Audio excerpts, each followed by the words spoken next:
the fucking Memphis fucking god legend of himself, Bill Dundee. Danny, Jack, can you hear me? Yeah, I can hear you. Well, listen, I'm drunk and I'm going off on a rant about all this modern wrestling. I don't mean, I'm not putting any words in your mouth, but it's all words out of my mouth. It's terrible. It's the worst thing of all times.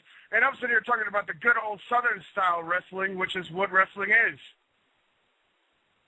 Well, yeah, but everything's changed. Movies have changed. Race car driving's changed. Everything's changed. People that watch things today don't have no patience, so they want it all to go faster and be more violent. So look at all the games the kids play on the computer and iPods and all the things they do. Nobody's going to sit and watch two guys wrestle. No, but the difference between it is movies have gotten better, video games have gotten better. Wrestling sucks now. Like, if I could have tuned into WWE and watched that shit, it's terrible now. There's no character development. Back in the day, you guys had character development instead of storylines, and the characters are more important than the storyline. The storyline's stupid. I mean, it's retarded. Yeah. The character is what matters. Well, here is the difference today. Nobody knew it was a storyline 25 years ago, 30 years ago. Everybody, there was room for doubt. So now Vince just come out and said, we're going to make a show, going to make it exciting, and it's a storyline. And that's what he does. Nobody knew back then. There's more smart marks. And, I mean, this show like this wouldn't have been allowed to be on there 30 years ago. You'd never be going, nobody would talk to you. Everything has changed. I mean, I wouldn't have spoke to you even 10 years ago about if you didn't kayfabe the wrestling business, but everybody's prostituted it, so what the hell difference does it make now? Right, but it's never going back. But the thing is, though, to me, the thing is that you don't have to have any sort of kayfabe at all. It doesn't matter, because when you go to a movie, you know that it's not, you know that what you're watching is not what it is. But the character is what matters. Bill Dundee's character, Jerry The King Lawler's character, is what gets over and what makes people want to watch the shit. Yeah, but we were true. Jerry Lawler's a real man. Bill Dundee's a real man. We just said Jerry the King Lawler, Bill Superstar Dundee.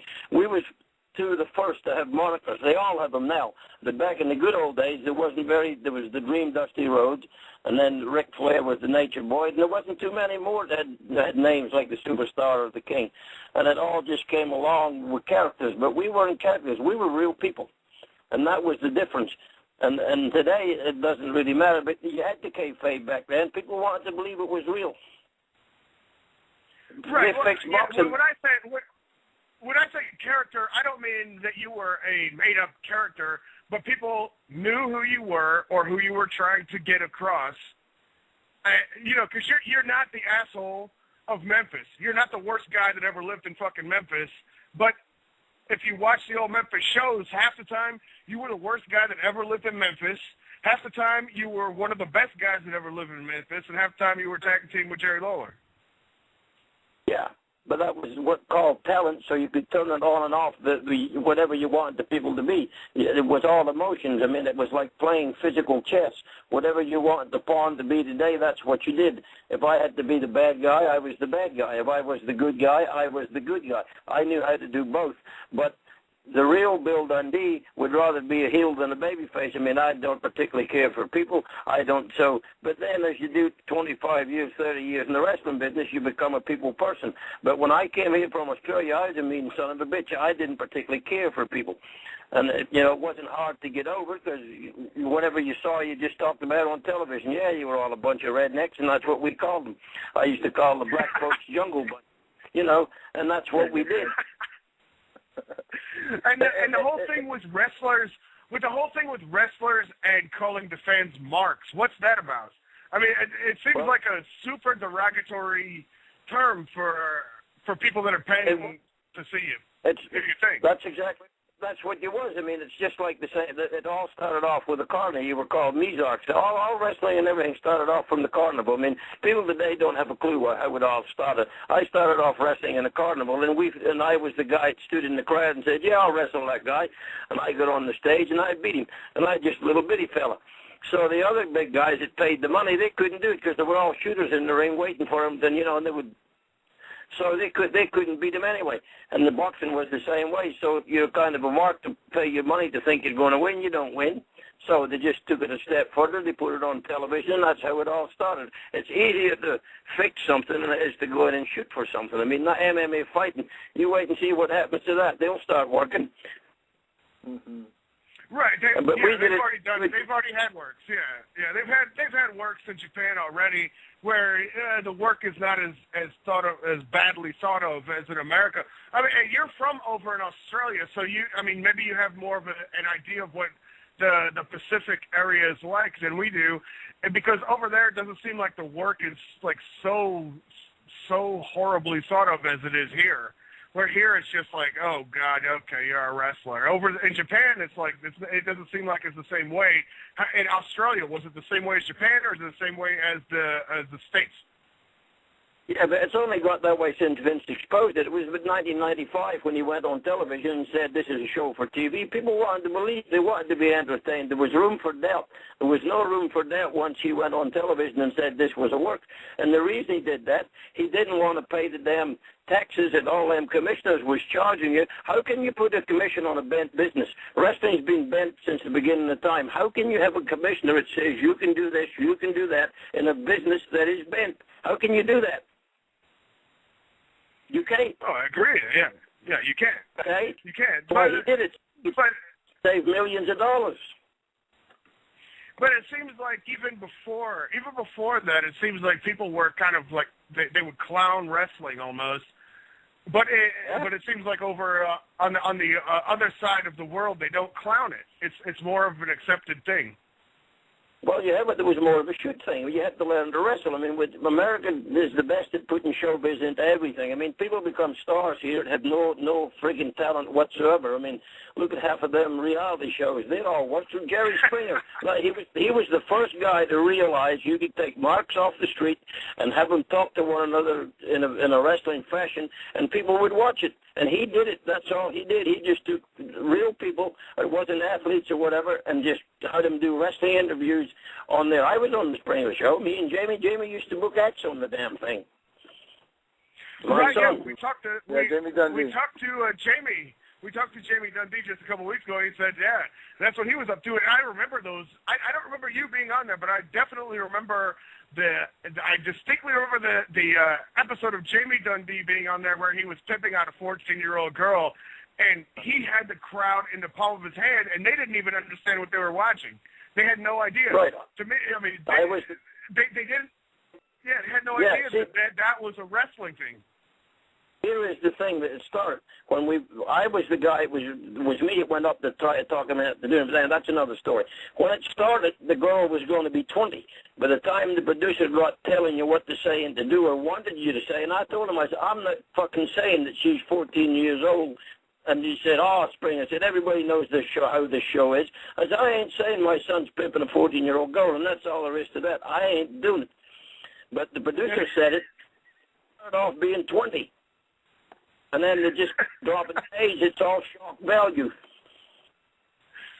Right, yeah, of course. But that's what's great about Springer. I mean, listen, it doesn't matter. Nobody believes Springer's real anyway, but the crowd definitely responds like it's real. So it's kind of an old school. I mean, it's like almost an old school Memphis thing when we watch you and Lawler or you and Jimmy Valiant up in the ring, and those people really believed it.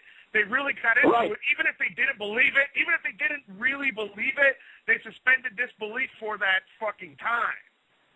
You know. Well, yeah, I understand exactly what you're saying, but we had the talent to cover it off. I mean, the punches and everything we did looked real. You know, so we could all work better than they can to do it. There's no sense getting into that because it's two different eras. I mean, John Wayne could not get a job in the movies today. I really don't think that John Wayne could be a star today. Because all they fucking do today is shoot one another with guns, and the good guy will have a six-shooter, and the bad guy will have a machine gun, and he can't hit him with the damn thing. It's all just for, you know, it's all just, I don't know what the hell it is, but I don't want to go at the movie since John Wayne died. I'm watching one now. As a matter of fact, I'm watching a movie now. It's the new version of the 310 to Humor with Russell Crowe. That's a good movie, but you had to see the old movie to understand what the. You ever see that movie, the 310 to Humor, the Western? No. We'll see that. And that's a good one. Yeah. Right. Yeah, right, yeah. Yeah, no, yeah. Well, I didn't see the old one, but I did see the new one, and I liked it, but I didn't see the old one, so I don't know. You know, and it's kind of, they made the new True Grit. I like the new True Grit. I like the old True Grit. I thought they were both good, but in different ways. You know, to me. But I like new movies, but I like old wrestling. To me, the old wrestling was so much better because it just didn't have the hokey, like, super unrealistic storylines or angles. I mean, because now it's just embarrassing. You know, this shit's just horrible. They got metrosexual dudes that just don't look tough. They look faggy. They're all, like, oiled up and gay-looking. They don't look like men that can actually fight. And then I turn on Spike TV, and you got UFC. Why the fuck am I watching this twink fight this bear when I could just go ahead and watch somebody really doing it? You know what I mean, Bill? Come on, man. It's horrible. I understand. I agree with you. I don't watch it, but I mean, there's more millionaires in wrestling than there ever was, and Vince McMahon's a billionaire. So I mean, otherwise, that's all they care about. I have a question. I have a question for Bill Dundee. Hey, Bill Dundee. I mean, I don't interrupt his sense or anything, but I mean, I want to know about this feud about you and Jerry the King Lawler, and how it's going to lead on to this Legend show that's coming up. What is it, like next week, isn't there, or something like that your son's throwing? It's this Saturday in Nashville, Tennessee, the 29th. We're supposed to be pulling the building down. We're the last show in there, so it's me against Lawler. We brought the Jarrett on a pole. So it's 30 years in the making. Is that true? Well, we've been doing it for 30 years, and we ain't done it in Nashville in the last 20. So, I mean, yeah, kind of. What can you say? I mean, Lawler and I's done it all. He shaved my wife's head. He shaved my freaking head. He run me out of town. He did all kinds of shit to me. So, you know, it's just, what can I say? The angles were real because you walk around with a bald head. My wife walked around with a fucked up haircut just because, I mean, that's what the barber was so scared to cut it. The damn people damn near rioted. 12,000 people going nuts on a Monday night in Memphis. But that was a different era, as they say. There you go. Hey, you also have a lot of superstars. Hey, wait, Mr. California, wait. Speaking of haircuts, I got to ask you about the Bill Dundee haircut, because at the beginning of the show, to lead the show in, I played some Bill Dundee clips, promo stuff. You were getting ready to fight Ric Flair with the Southern Heavyweight title, blah, blah, blah. But you have the haircut. You got the old school, the Buzzcocks haircut, but you're from Australia. What was your thing? Were you into punk rock back in the day, like the old school punk rock power pop or something like that? How did you come across the haircut that signifies the Bill Dundee look? Well, I don't know. I used to think I looked like Elvis. And I always had sideboards. I mean, I had that and I had it long. So, I mean, I really, it just grew. That's how it was. I mean, I was just cute, and that was my gimmick. I wasn't the biggest guy in the world, so I had to be a little prettier than the rest of them. So that was about all I could say. I couldn't go out and say I'm 7 feet tall and go kick your ass. I'm 5'7" and 210 pounds, but I'm the cutest 5'7" you'll ever see. And people bought the story. The mighty Dundee. Obviously, they bought the story because, I mean, in Memphis, I think the people that are listening right now, there are a lot of people that are listening right now that don't even realize the glory days of Memphis and how awesome it was and how you guys sold out these buildings, like, on a weekly basis. It wasn't like watching Monday Night Raw every week. People had to actually pay money to come watch you guys every single week. Where in the city that you are back in the day, and you and Jerry Lawler, Jimmy Valiant, you guys had a bunch of other guys also, of course, mixed in. You guys mixed these guys in, a new guy would come in, blah, blah, blah, blah, blah, blah. But it was basically you guys, especially you and Jerry Lawler, that would sell out these huge, like sell out the Mid-South Coliseum and these other Coliseums around the Memphis area every week. Here is the thing that they don't understand today as far as the TV. They make a television show to make it into a video and sell it to you, and then they show it to you on television just to entertain you. We made a television show every Saturday morning from 11 o'clock to 12:30. It went for an hour and a half to get your ass off the couch on a Monday to come down and buy a ticket to watch the live show because that's how we got paid. There was no videos and none of the damn marketing like it was today. So you had to get the people off their ass every week to come down to Memphis every Monday and buy a ticket so we could get paid. And then on Louisville, we went up to Louisville, Kentucky on a Tuesday, and we did the same thing. Evansville, Indiana on a Wednesday. Lexington, Kentucky on a Thursday. Tupelo, Mississippi on a Friday. Saturday morning, Memphis Television. Saturday night, Jonesboro, Arkansas. Sunday afternoon, Jackson, Tennessee. And that was the towns that we run on a weekly basis. They couldn't do that. Let me today. ask you this. Fuck. No, God, no, because, but people don't get off their fucking couch these days. People be playing video games now. They were not going to come down to the fucking Coliseum to watch shit. Maybe once every couple of months they'll get off their ass and do something. And people are really lazy and fat now, Bill. Let me tell you. But let me ask you this, because this is how I even knew about the Bill Dundee Jerry Lawler thing, and it was in the early '80s. And it was just the beginning of videotape because we didn't get the show on our cable because cable started in the early 80s. In the early 80s, I didn't get anything from Memphis. Didn't know it. Didn't have any idea about it. People looked in the magazines. Okay, the magazines were cool. That was one thing. But the thing that really turned me on when I first got it, there was I think Pro Wrestling Illustrated put out a video called Lords of the Ring. And it had Bill Dundee, Jerry Lawler match, Mid-South Coliseum, and I looked at it, I was like, holy shit, unbelievable, what the hell's going on down there? Just a monstrous Coliseum full of people doing, like, wrestling in front of people I didn't even know existed, because I'm sitting here watching Bob Geigel's show from Memorial Hall, and no one's there. Like, and I'm seeing Bill Dundee, Jerry Lawler, holy shit, this is awesome. How did videotape change things in the early 80s for you? Did you start making any more money from that, or did you see any kind of new revenue stream? No, there wasn't nobody doing it. I wish we'd have kept half of the shit we did. See, when they used to shoot the matches on a Monday night and down in Memphis, when I first come here, they shot it on an 8mm camera. And then they had to take it back to the studio and dub it down to get it on the tape to play for television. It was all shot on 8mm camera, and then, things have changed. We take everything for granted today, but back in 1974, brother, it was very primitive. I watched an old episode of, what the hell was it? Miami Vice, and they didn't even have a cell phone. And you watch all the shows today, the fucking guy asked him, he says, give me a quarter. And he gets the car, stops the car, and he goes and he gets on a payphone telephone. And you think, hell, that was in 1982 or 83. Everything has changed since about 82 to now. And we take it all for granted. You can't drive a freaking car today without having a telephone stuck in your ear. Everybody does it.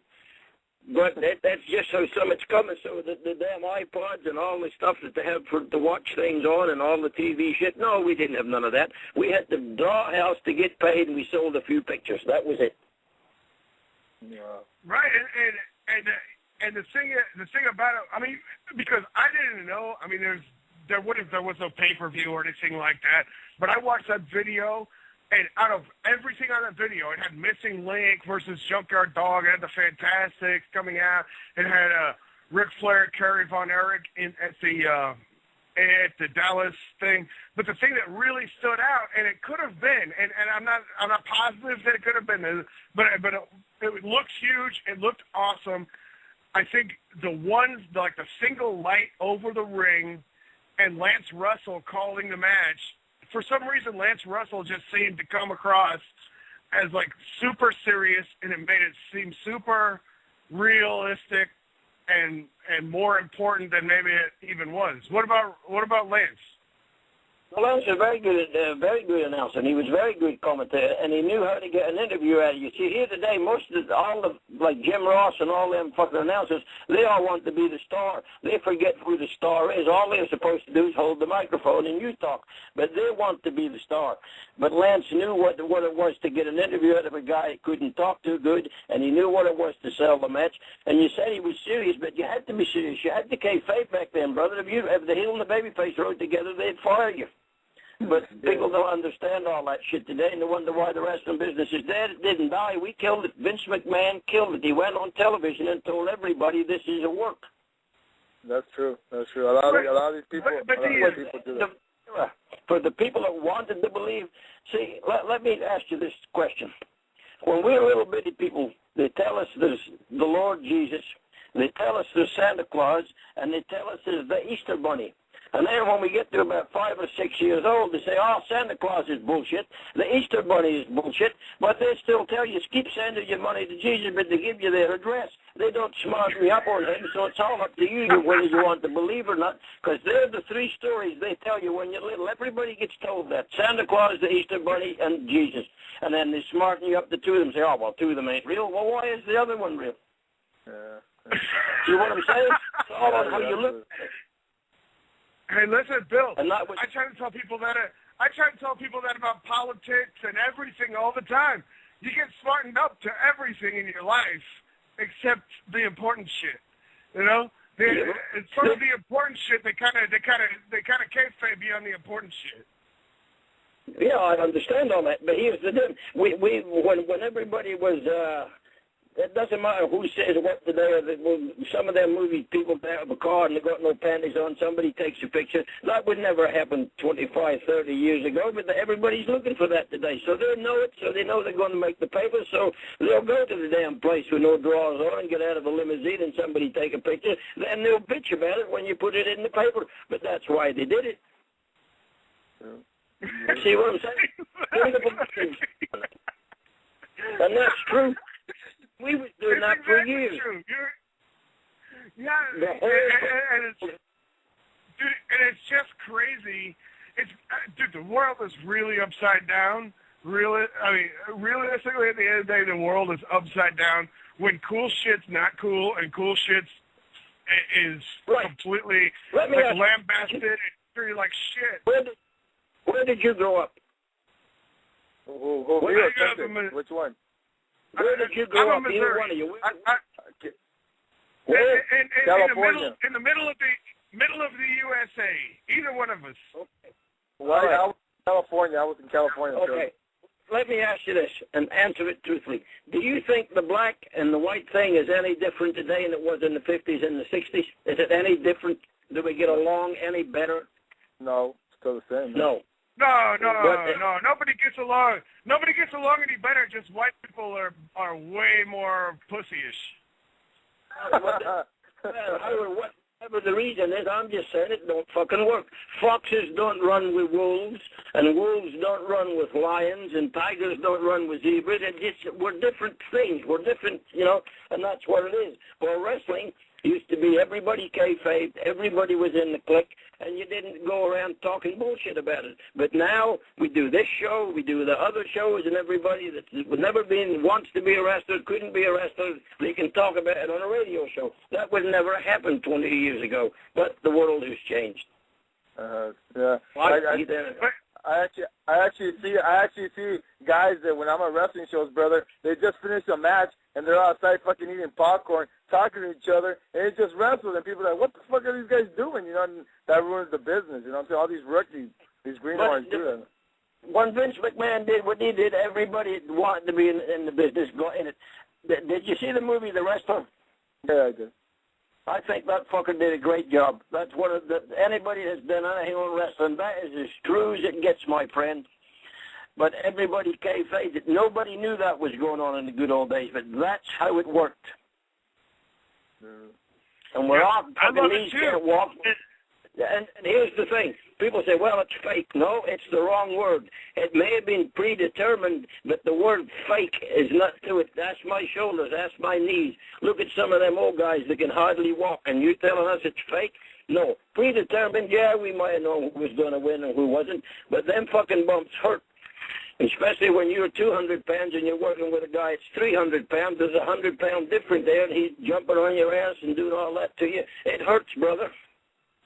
But hey, and you know what, Bill? Let me just bring this up too, especially about the old timers. Not so much about the new guys, because the old timers had to wrestle in these rings that were more or less boxing rings, and they are brutal. They suck to fall down in. Period. They suck. They're terrible. The new rings, the guys, they really bounce and they're really okay. The old timers, man, you watch these old time matches, you wonder why these guys don't want to like do these fucking crazy drops and bumps and shit. It's like, dude, that shit really, really, really hurt back then. And the new rings are very new. Like the new bouncy kind of a ring is very late 90s-ish, mid to late 90s-ish kind of thing. Well, no, we had a spring in ours. There was a spring in, I came here in '74. There was a spring in the Memphis one. That's why it banged and the microphone was under it and all that thing. Yeah, they're not near as how Vince has his today. But, yeah, they were old boxing rings. That's why you didn't take all them silly bumps. And if you took a bump, it meant something. But all this, well, I haven't seen any of them guys make it to 55, 60 years old yet. They won't be able to walk. And I don't give a damn who to tell you, all them tape going through tape. Look, Cactus Jack, that fucker forgets where he's going sometimes. You can't take it. And I'm telling you. That's another thing. Those guys weren't taking, you guys in the old days, if you took a chair shot, basically you were hospitalized. One chair shot, not like 50 in a row to put you down because they had to make a superhero out of you. You give Lawler a chair shot, he's out for 3 or 4 weeks. They Paul drive me. When they switched me babyface in 1975, when they switched me babyface with Ken Ramey and the interns, they Paul drive me on the floor in Memphis. One Paul driver. I wore a collar for 12 weeks and walked to television and said, when I fucking collar gets better and I get back, blah, blah, blah. 12 weeks. I wasn't off by all the towns with a collar and walk around and talk to the people, but the collar never came off. They don't do that today. They have a clue. Oh. No, now they're on YouTube doing all kinds of crazy shit right after they get knocked out and they're in the hospital. They're on YouTube the next minute. But hey, Bill, listen, you got a match up this upcoming weekend and on February 2nd in Evansville, Indiana, both against Lawler. I hope you make it through the one this weekend to make it to the one in Evansville, Daddy. Oh, well, I'll make it through. Don't worry about that. Now, I got Lawler's number. No. Look, Lawler's been... Hey, Bill, Lawler's been fighting this gay twink up there called The Miz. He ain't ready for a man. You know, come on, get real. I got you, but don't sell Lawler short. Lawler's very good at what he does. That's why he survived with Vince for 20 years. They've tried to fire him and get other announcers, but they can't. He's the best one they got. He's the best color commentator they have. I give a fuck who they put in there. He's the best. Jim Ross. He's the best at color. He's the best at color commentary. Jim Ross is the best at commentary. Everybody else sucks. And that's the bottom line. Fucking Jim Ross and Jerry Lawler are their best team. But when it comes down to fighting some fucking metrosexual Jersey Shore wannabe and fighting Bill Dundee is a whole different story, man. Come on. Don't bullshit me on this thing. You know what I'm saying is true. I started in this business in 1962. And the promoter all talked like this, hey, kid, can you wrestle? And that was what they would say, can you wrestle? I told you how it started. I started at the Carnival. I was a little cute guy, walked around and said, I'll wrestle that guy. And that was to get the marks in, to pay the $10 to try to beat the champ, and they couldn't beat him. But that's beside the point, but you had to be able to wrestle. And me and George Barnes was together for 12 years in Australia before we come here. It took 12 years to get from there to here, just asking anybody to get us booked and whoever. Bobby Shane was the guy who came over, and he worked for Barnett. And Barnett used to own Championship Wrestling out of Georgia before there was Channel 17. And they came to Australia, and they brought Bobby Shane in. And he was about our size. He said, you guys would get over like hell in Memphis. I said, well, fix it up for us. Everybody keeps saying they're going to do shit, but they don't do nothing. So he got on the phone right then, called Jerry Jarrett. And that was the beginning of '74, and they started working on the papers, and it took a year to get the papers. And then we came over here, but we'd been together 12 years. We knew if we got a chance at wherever it was, we could carry the ball, and we did. We got over in 4 weeks in Memphis. First week we was there was about 1,000 people in the building. The fourth week it was sold out, and it stayed that way for the next year. They had fired Lawler. They sent his ass off to Florida, so they needed something, and the something was George Barnes and Bill Dundee. Lawler came back, and then George went back to Australia, and he switched me babyface, and the rest is history, as they say. And it's one of the greatest stories in all of pro wrestling. Is fucking superstar Bill Dundee, Daddy, 29th and the 2nd. You're fighting Jerry Lawler one more time, and this is it. I mean, how long can you go? How long can you guys fight each other? Are you guys going to keep going after these matches?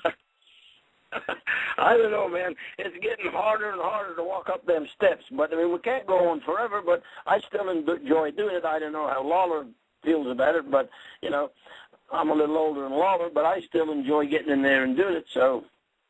And he does too. He wouldn't do it. It's not like any one of us is really starving, and I know he definitely isn't starving, but you know what I'm saying? So we don't really have to do it for money to eat. You know what I'm saying? So, well, listen, I need everybody to go out to these matches. I know I'm going to be at one of them. The one in Evansville is the one I'm going to be at. I'm going to be looking forward to this. It's got all the Ricky Morton. You got Jamie Dundee versus Lawler's kid there, Grandmaster 6A, and a bunch of other guys in this one. I don't know who's going to be at the 29th, but Daddy, I'm looking forward to the fucking 2nd because that's the one I'm going to be at. It's about a 4-hour drive, Daddy, but I don't give a shit. I'm going to get fucking completely more wasted than I am right now, and I'm going to forget that I ever saw it, but I'm going to know that I was there.